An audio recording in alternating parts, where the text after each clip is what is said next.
Hey guys, you're welcome back to my channel. It's your girl Vera here as always and as usual. So today I am going to meet a governorship candidate in Enugu, and I thought it wise to take you guys along and for us to talk about politics and leadership in Enugu State. All right, so I just closed from work and I'm going home.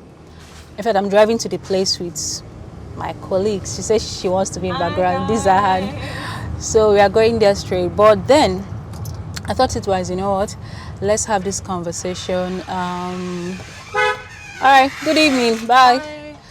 So let's have this conversation because I know a lot of people that watch this channel are people who either live in Enugu, lived here, or grew up here, or hail from this state, or just love this city. You know. So politics sort of affects everything about a state or a city. You know, everything about Enugu is all dependent on the leaders we elect and all that. So I just wanted to gist you a little bit about the governorship and politics and leadership in Enugu generally. All right, so as usual, I'm going to turn this camera around so that you guys will see Enugu with me while we talk about politics so far, leadership so far, 2023, what's the way forward, who should we vote for, and all of those interesting things. So if you're interested in this video, which I'm sure you'll be, keep watching. Remember to subscribe to my channel, like this video, and share with your friends and your family. Okru, did I just say Okru? Okru is like 30 years ago now. Like, it was there.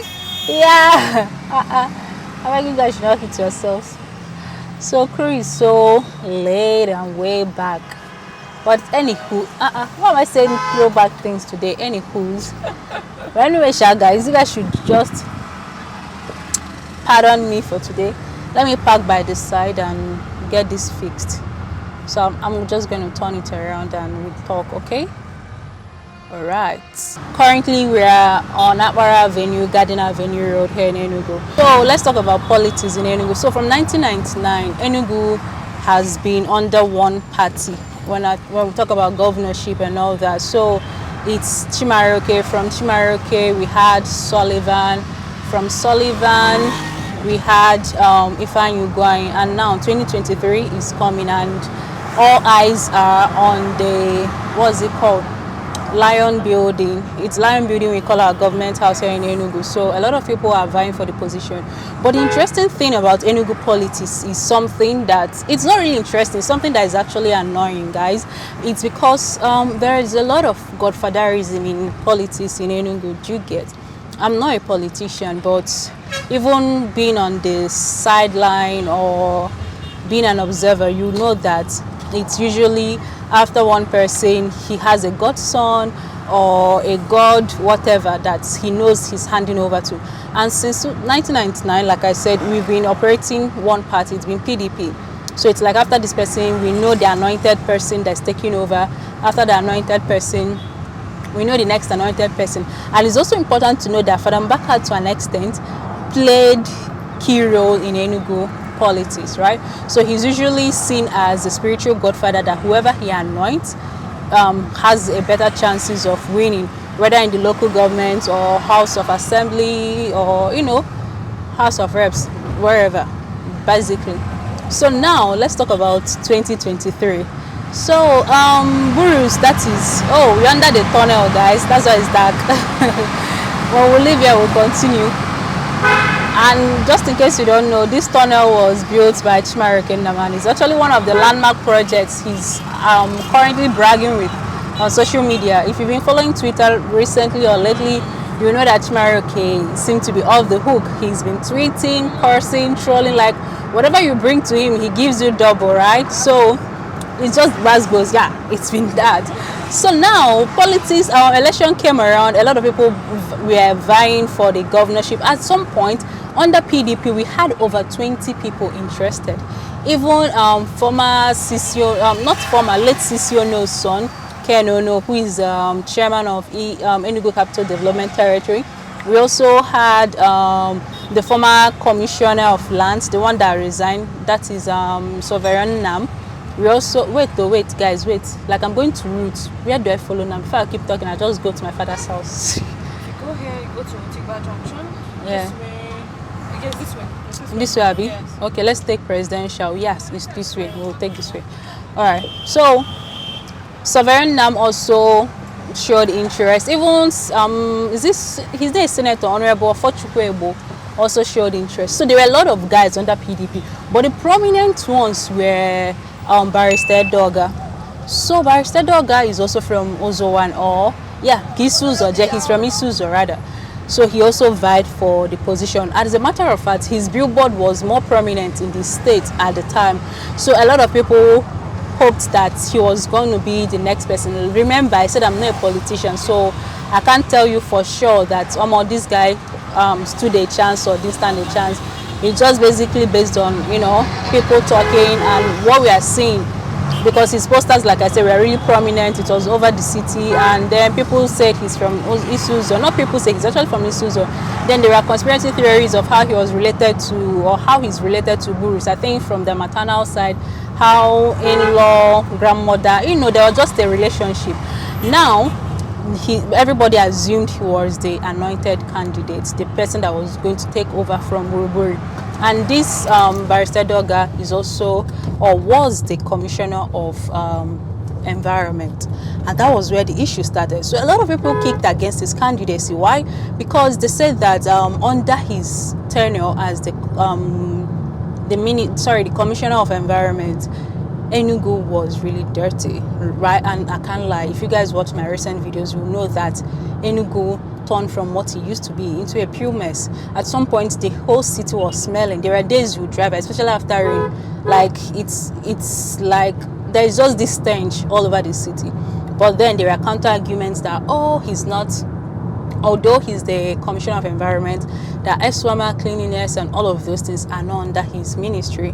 So it was a back and forth thing. So a lot of people thought, these are his people from his camp, trying to remedy his image and all of those things. But it was everywhere. So, but people really hoped or thought that, okay, Edoga was going to be the next governor, at least that he was going to win the primaries, okay?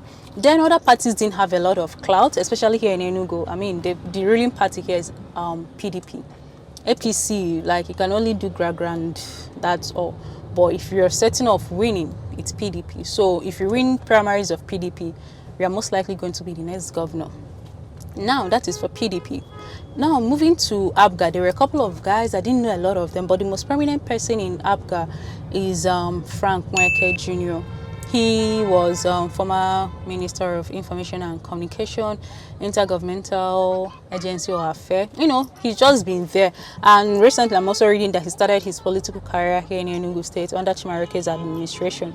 And no, so he's under ABGA. That is the All People's Grand Alliance Party that is very popular in Anambra State. So, giving his precedent or vice antecedent, so people had high hopes in him that, if he wins, he's going to do a whole lot of things for Ndi Enugu. But the issue people had with him is that he wasn't so vocal about it. When you are vying for something, most especially after he won his primaries. Okay, I've not talked about PDP's primaries. I'm going to get there. But Frank Nweke won primaries under PDP, under ABGA rather. People were excited. Even his former colleagues, Obia Ezekwesili, sent out congratulatory messages and all of those things. So people were like, okay, this guy is a better person, because opposition is something Enugu has not really witnessed, right? Unlike in Anambra, where there are strong opposition parties, you can't even predict who's going to win because these are like strong guys. But here in Enugu, it's so complacent, like, we already know it's you, so people don't even bother to vote because the anointed person has been picked, the ruling party has picked, and that's how it is. Do you get? So ABGA, Frank Nweke won in ABGA. Now coming over to PDP, where the main cocoa happened. So I told you that a lot of men came under PDP vying for governorship election, and all eyes were headed towards Barrister Edoga because of the rumors of relationship with Buruburu, that is the incumbent governor, and the fact that he's from that side, because there was this movement, Kisu Zoje. And then did I also tell you that what's his name? Ike Madu also came out or wanted to come out. In fact, he was under PDP now. So PDP sort of broke into two. There were two factions, those that were supporting Ekweremadu based on the zoning, because they said it was Enugu West. That is their turn, and Enugu East. Oh God, if you are from Ogo, please, I think it's Enugu West. North, yeah, it's Enugu West. North is in Soka, East is in Kano side, West is Ogwan. Yeah, so they said it's Enugu West turn, that they should give it to, what's his name, Ekweremadu. While the other people said that what's his name, Sullivan came from the same senatorial district, so they can't go back to Sullivan. It's the turn of Enugu East. So this, even Chinyaka was also being projected. So Enugu, at some point, the PDP, there was problem there. In fact, at some point, some young politicians, the ones that call themselves comrades, you know, the NANS and the SUG presidents who turned to aides and essays, they were all calling out Ekweremadu, telling him he should respect his old age and stick to the rule, that there's a rule inside the party, blah, blah, blah. So there were betrayals here and there and all that. So all of them were like, okay, we are all going to meet at the primaries. We'll know who is who. But you know the interesting thing about this year's election in Nigeria generally, it's like opened our eyes to a lot of things. Things as the delegate thing, how delegates are selected, how delegates even influence the main thing. Delegates are even stronger than us, the residents or the citizens of Nigeria. So it's what the delegates give us that the party pushes out and all. Then even Professor Batinaji was also rumored to be interested, but I don't know, I'm not sure he even bought any ticket, or he bought PDP and later stepped down a few days to the primaries. But interesting thing happened on the primaries, PDP's primaries. For some reason, news broke that Peter Mbah, or Barrister Peter Mbah, won PDP primaries. Like, this is one man that, to be very honest with you, I didn't see this man's picture or poster anywhere. Nobody in my office did. In fact, all of my friends, I had to call, like, guy, did you see this man's poster? Like, where did, I know they've not started campaign, but at least we were seeing Denge's own, we saw Barrister Edoga's own, we saw a couple of other guys, like, we knew that these are the guys coming out. But nobody knew Peter Mbah. Like, Peter Mbah was just like, I would say a nobody, although we know he's not a nobody, but in the political scene, in the whole thing going on, he wasn't in the conversation. Peter Mbah became the flag bearer of PDP. And overnight, before I could wake up the next day and go to work, Peter Mbah's billboards were everywhere in Enugu. He was already thanking Enugu, thank you, Enugu Dalono. Home, tomorrow is near. I mean, today is tomorrow. What was that thing? Tomorrow is here. Tomorrow is here. On this solid rock we stand, Peter the Rock. Hey, I was like, everybody, Twitter went on fire. I mean, Enugu Twitter went on fire. You know, people were like, how? Where did he come from? Where did he come from? Because this is somebody, nobody. It's not like, you know, Barrister Edoga, they say, oh, he's the former commissioner of this. The other one is this, is this. This is no. People are like asking, who is this guy? What has he done? They start saying, oh, he's the owner of Pinnacle Oil, this, and this. And then other stories start making rounds. And even a video of Chimaroke Namani trying to, what's it called? Trying to have issues with Barrister Edoga from those that attended the primaries. They said that he asked him to step down for his candidate. That is that Peter Mbah is Chimaroke's candidate. All these things are gist though, so no one should drag me in the comments. I'm telling people what I heard. So that Edoga refused, and there was a fracas because Chimaroke feels that Ebano is back again to Enugu to take its rightful position, and then that whatever he says should stand. And I think Edoga wasn't having that, so they had the little issue. In fact, the video was on Facebook at some point, but I think it was taken down. So now Peter Mbah is the flag bearer. And then the person we thought was going to be the flag bearer, which is Barrister Edoga, for some reason he decamped from from PDP, went over to Labour Party, and I'm like, this is getting interesting. I've not told you guys about APC. APC is coming. The flag bearer is Uche Naji Nweke Jr. And I've seen his billboards. I've not heard him speak. Okay, a few days ago, after the demolition of Kenyatta Market, I saw a tweet by him. He went there to commiserate with the traders whose shops were taken down, and that is all that I know about him. Although I've not researched, but he's the APC guy. Frank Mbah. Sorry, is it Frank Nweke Jr.? Yeah, he's for ABGA. why Edoga is for Labour Party. So as it stands in Enugu now, we have 4 political parties or 4 candidates vying for Enugu State governorship election or Enugu State governorship seat. And guys, it's insane what is happening here. People are of various opinions whom should vote for. People feel that Edoga is quite desperate, that he left PDP for Labour Party. While people are saying that, also saying that, it's his love for Enugu to restore things and to destroy the Ebano cabal, because people feel that Ebano is like bad news for Enugu State, given the antecedents of Nweke Jr. Guys, I'm here, not even almost 10. But I'll keep gisting until I leave this car. So they want Ebano cabal to be broken. Then Frank Nweke is not even freed. He's in Abga, but he's been in PDP. So he's originally a PDP man. So he's also collecting mud or water from people, because they said that he is a protege of Nweke Jr. So that the fact that he went to Abga doesn't claim him entirely. So people also accusing him of being a placeholder, because for the longest time he was a bit inactive about his campaigns. Okay, let me turn this, guys. I'm back. So he was a bit inactive or inactive about his campaign and all that. So people will say that he's just a placeholder placed by PDP to ensure they do not have other opposition. So it's like you are just in Abga to block every other credible or stronger opposition from coming in. At the end of the day, we are going to win and we'll settle it because we are part of the inner caucus. Now for APC, I've not really heard a lot. It's like nobody they send APC, because in most of the conversations, the APC guys' names have not been mentioned. It's like he's just there doing his thing, while Edoga is still being dragged up and down for either being desperate, or people are also rooting for him for trying to break the Ebano cabal. According to them, he's the only person who has been able to stand up to Nweke and his antics, aside from Sullivan. When Sullivan was governor, Nweke was almost in exile in Enugu. Nobody heard from him until Buruburu came back and went for peacekeeping or for Ebano group, and Ebano is back. So people do not want anything Ebano in Enugu again. So they're saying if Edoga was able to stand to his face, to face Nweke, then that is the reason he still contests, and perhaps he deserves the vote. And it's just a mix of these things, guys. So what do you think? I'm asking because even if you don't live here in Enugu, you have people here in Enugu.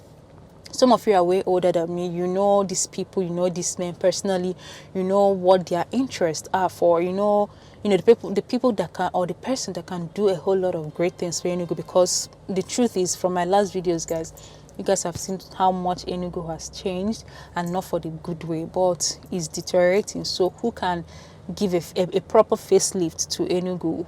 Which one of these men can, make Enugu the Enugu that we used to be proud of, and that we should be proud of tomorrow, who can, solve a lot of problems. I mean, Enugu is where it is today, and nobody is happy. Even me too, right? So far so good. This is the gist about the politics and leadership in Enugu. And next year's election campaign will start very soon. And yes, I am here for a creatives hangout with Frank Nweke Jr. He's the Abga candidate. So I feel he's been trying to do a lot of maybe grassroots meeting with people, with young people, I think just to make him accessible to us so that we can ask him pressing questions and all that. I'm hoping to film that if that will be allowed. I'm sure it would be. So we'll see how that goes. And until then, please drop your comments in the comment section. What do you think about this candidate with this information I have? Remember, I'm not a politician. I'm just hearing gist as they happen. I do not have any inner person giving me this gist, but word on the street is what I just shared with you guys. And yep, so who do you think? Do you think it's Peter Mbah of PDP, or Frank Nweke Jr. of Abga, or Nweke Jr. of APC, or Barrister Edoga of Labour Party? So let me know in the comment section. Until I call you away next time, do have a lovely day. Remember to subscribe to my channel, and I'll see you next time. Yup. Bye-bye. Enugu Decide. I think I should have a series of Enugu Decide. Nice. If you know all of these guys coming out, they should have interviews with me, right? You just tell me what to ask them. Countdown to Enugu Decide, Savi. That would be nice. So let's just ask them, what are you bringing to the table? Each person we go to ask Peter Mbah, we ask Nweke, we ask Edoga, Edoga, sorry. We ask Nweke Jr. Like, what are you bringing to the table? It's not only ladies, they ask what I bring to the table. Like, why would you want to be in the Lion building? Okay, let's see how that goes. But if you can help that make it happen, I trust my guys on YouTube. Just tell them to holler at me. Let's do this. We need to hear them. I mean, 2023 is really an important election for the country and for the state, and we need to get it right. Unless myself, all of us go jackpot. Hashtag. Bye. Juma, I do not want you guys to see our face on a very, but okay, they've seen your face on this channel now. Yes, now the day on we that did one. with,